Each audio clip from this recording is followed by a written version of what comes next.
नमस्कार दोस्तों। हमारा देश इतने सालों से टिका हुआ बचा हुआ एक ही कारण से, क्या हर आदमी के पास ज्वेलरी होती है। गरीब हो, मिडिल क्लास हो, अमीर हो, ज्वेलरी हमारे पास एक एक लास्ट रिजोर्ट के लिए रहती है। भैया कोई भी दिक्कत से ज़्यादा दिक्कत हुई तो ज्वेलरी रखे। इसलिए ज्वेलरी को सब आदमी इंडिया के अंदर रखते हैं। हर साल हजार सैकड़ों टन गोल्ड इम्पोर्ट होते हैं, सारा का सारा खप जाता है। साल के अंदर में कुछ नहीं बचता। सारे ज्वेलर फिर सब बेच के सब कहाँ जाता है? लोगों के घरों में, लोगों की सेफ्टी, लोगों का ये पैसे के लिए शादी ब्याह हर जगह लोग यूज़ करते हैं। इसीलिए हमारा देश बचा। अब सवाल है कि इस चीज़ को बचाए कैसे?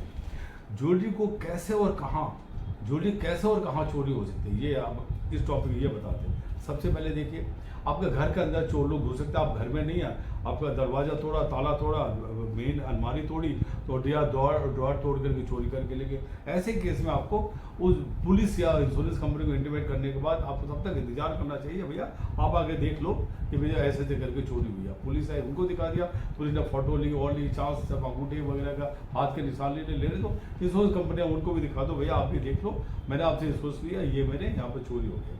नाउ कई बार होता है कि फोर्सफुल एंट्री नहीं होती है। घर के अंदर कोई अनजाना आदमी, क्या कोई माई घुस गई या कोई मिसिंग हो गई या कहीं कोई गिर गया, पड़ गया, कुछ भी हो गया, आपको पता नहीं चला, तो ऐसे भी नुकसान होता है। ऐसे केस के अंदर आपको चलो हाँ जी ये आइटम मेरी चोरी हो गई, कोई फोर्सफुल एंट्री नहीं है, ये ऑनेस्ट में कवर होती है ऐसे केस के अंदर। कई बार आप जा रहे हैं, फिर शादी ब्याह में गए, कहीं भी गए, ज्वेलरी पहन के गए, ज्वेलरी आपकी गिर गई, ये भी एक ऑनेस्ट वाली पॉलिसी में कवर होता है। कई बार रास्ते के अंदर आप जा रहे हैं, ट्रेन में, कार में, फ्लाइट में, आपकी कोई चीज़ आपके रास्ते के अंदर, आपकी ट्रांजिट के अंदर आपकी बैग चोरी हो गई जिसमें ज्वेलरी थी आपकी। तो बैग जो चोरी होती है, कई बार अलग अलग स्टाइल की चोरी होती है हिंदुस्तान में। क्या आप कार में गए, कार के अंदर बोले साहब आपका टायर पंचर है, अब बाहर निकले, देखे तब तक बैग लेके कोई निकल गया बाहर। आपको बोले साहब आपके अंदर कार पे कोई गंदगी ले गई या बाहर निकले।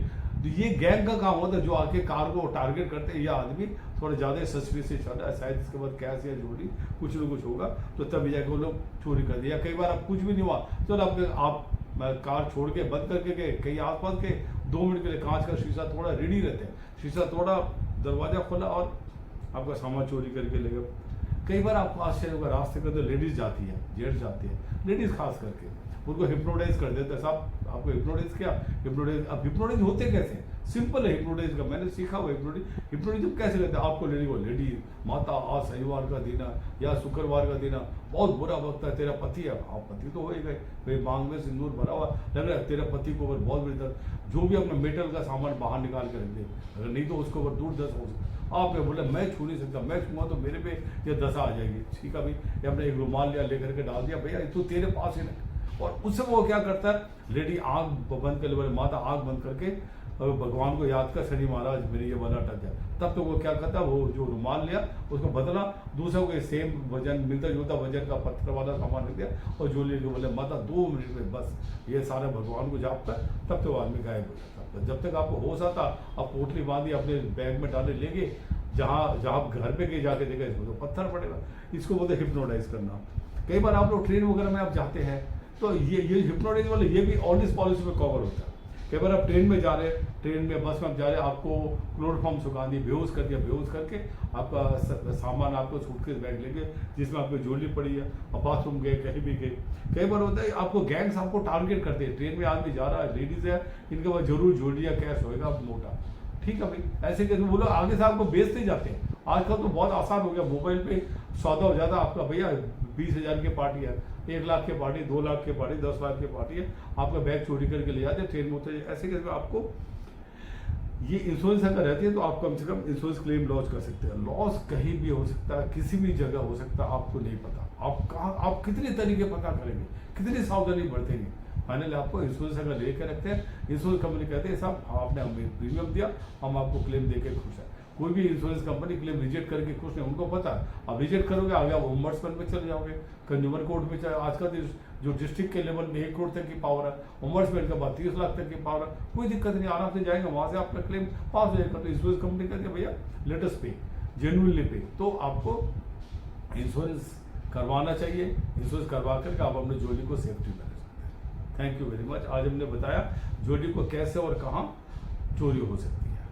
नमस्कार दोस्तों, ज्वेलरी इंश्योरेंस करो, आप आराम से चैन से सो सकते हैं, लेकिन चोरी हो जाए तब क्या करेंगे?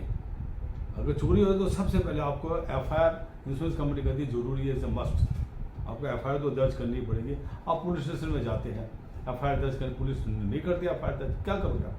ऐसे केस में आप ऑनलाइन एफआईआर दर्ज कर सकते हैं, लेकिन ऑनलाइन में सिंपल चोरी की हो जाएगी, 457 नहीं लगाएंगे, 380 नहीं लगाएगा, 379। तो इसलिए पुलिस में जाना जरूरी होता है। जाकर के आप प्रॉपर है साहब मेरा दरवाजा तोड़ के, ताला तोड़ के, अलमारी तोड़ के चोरी करके रहेंगे, पुलिस आएंगे पक्का आपको एफआईआर दर्ज करवा के दे देंगे।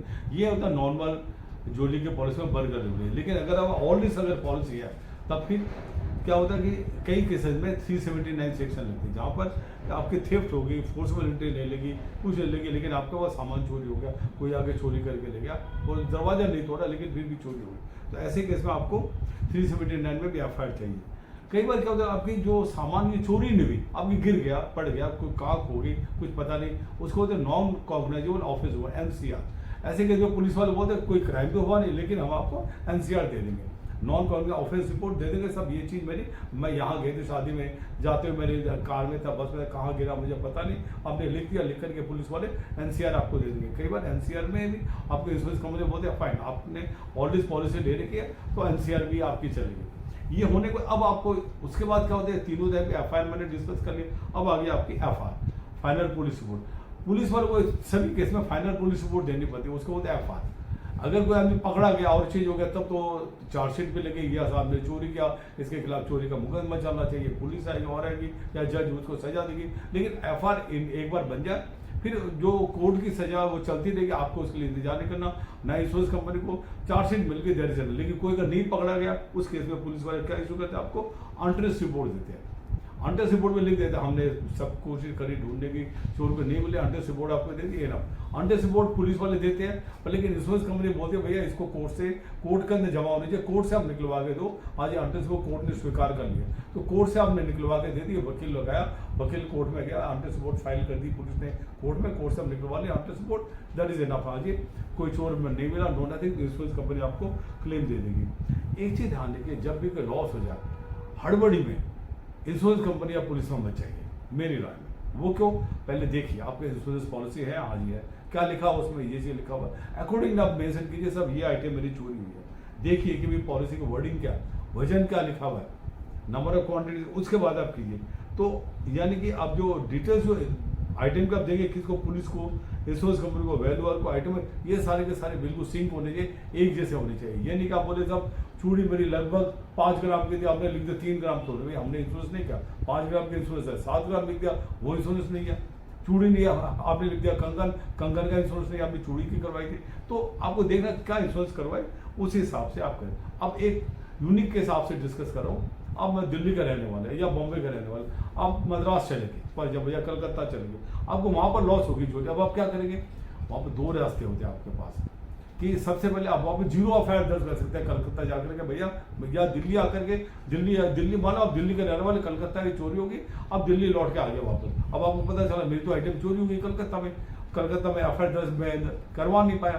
अब दिल्ली के किसी भी थाने में जाकर बोल सकते जीरो एफआईआर दर्ज कीजिए, कलकत्ता में मैं बड़ा बाजार गया था फॉर एग्जाम्पल, वहाँ पर मेरी चोरी, तो पुलिस की ड्यूटी है जीरो एफआईआर दर्ज करके आपको एफआईआर दे देगी, वो एफआईआर को फॉरवर्ड कर देंगे कलकत्ता वाले, वही थाने वाले एफआईआर दर्ज करके आपको भेज देंगे, भैया ये लो, ये तो फर्स्ट। सेकेंड, आप कलकत्ता में चोरी हुई, कलकत्ता में एफआईआर दर्ज करवा दीजिए, अब दे दीजिए पुलिस को, इंश्योरेंस कंपनी को, भैया ये नहीं मेरी एफआईआर। अब कई बार क्या होता है कि रेल में आप जा रहे तब चोरी होगी, आपको उस स्टेशन में उतर नहीं सकता, आपको मानो दिल्ली से आपको कलकत्ता जाना, बीच में चोरी होगी, अब बीच में उतरे तो गए काम से, तो आप कलकत्ता पहुंच जाइए। और इन द मीन टाइम आप पुलिस वाले को, जो रेलवे पुलिस होती है जीआरपी, उनको आप दीजिए कि भैया ये मेरी चोरी होगी, जो रेलवे पुलिस आपको मदद करेगी, आपका प्रॉपर एफआईआर दर्ज होगी, आप एफआईआर दर्ज करके आपको देगी, रास्ते के अंदर जीआरपी आपके पास आएगा वापस, मैंने अगला आगे से आगे जिसमें आते रहेंगे, हाँ साहब आपकी चोरी हुई, तहकीकात करेंगे, आपको एफआईआर दे देंगे, आपको एफआईआर मिल जाएगी। तो जीआरपी आपकी काफी मदद करेगी, या जो बेस्ट स्टेशन जहाँ पहुंचे वहां पहुंच करके फिर दीजिए सब रास्ते में मेरी चोरी हुई थी, तो रेलवे पुलिस भी आपको टोटल मदद करेगी, आपको एफआईआर की कॉपी दे देगी। तो ऐसे केस का आपको टिकट बचा के रखने चाहिए, रेलवे के या जो भी रिजर्वेशन सामने ट्रेन में आया था, आप अपना बयान पुलिस वाले को दीजिए, जीआरपी को दीजिए या पुलिस वाले को दीजिए, हर चीज़ अपने रिकॉर्ड रेडी करके रखिए। रिकॉर्ड रेडी करके रखेंगे तब आगे आपको कभी भी क्लेम में कोई दिक्कत नहीं आएगी, आपको एफआईआर होगी, प्रॉपर होगी, इंश्योरेंस कंपनी बोलेगा हाँ जी आपने ये आइटम थी, ये आइटम चोरी होगी, डोंट वरी एट ऑल, हम आपको क्लेम देंगे। तो हमने आपको बताया ज्वेलरी चोरियों पर पुलिस रिपोर्ट कैसे करें, ये वाला टॉपिक अभी हमने बताया। Police report is a must. धन्यवाद। हाय फ्रेंड्स, हमने अलग अलग टॉपिक के ऊपर ज्वेलरी इंश्योरेंस के ऊपर बनाया, सारे टॉपिक देख के अलग अलग डिफरेंट स्टाइल से करके हमने बनाया हुआ। नंबर 2, अपने दोस्तों को सबसे शेयर कीजिए, फ्रेंड्स, रिलेटिव, जान पहचान वालों से, कि ज्वेलरी इंश्योरेंस कैसे करवाया जाए। ज्वेलरी इंश्योरेंस के बारे में डिटेल के अंदर यूट्यूब हमारे वीडियो में डाले हुए हैं। नंबर 3, आप लोग अब सब फिर लाइक कीजिए, सब्सक्राइब कीजिए, शेयर कीजिए सबके साथ। अगर आपको कोई क्वेश्चन हो कुछ भी तो कमेंट बॉक्स के अंदर आप अपने क्वेश्चन डालें, हम आपको जवाब देंगे, बताएंगे। और हमारा जो इतने सालों का तजुर्बा, जो 35-40 साल का, वो हम आपसे शेयर करेंगे। Thank you very much friends for liking our channel, for liking our YouTube. Thank you very much.